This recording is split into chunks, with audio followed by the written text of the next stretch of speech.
manželství pro všechny uzavřete?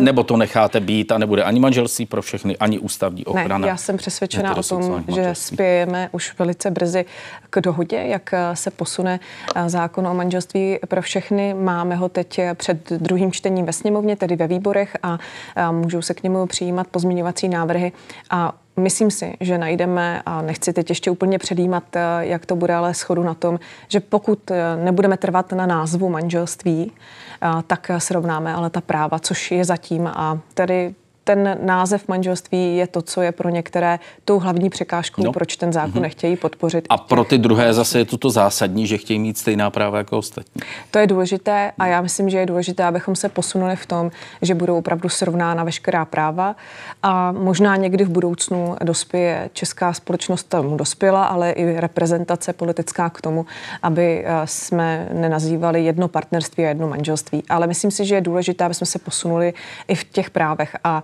za mě jako předkladatelku, spolupředkladatelku toho zákona je to přijatelný kompromis. To jsem chtěla vidět, jestli k něčemu dospějete, nechci konkrétně řešit jeden tehle ten detail.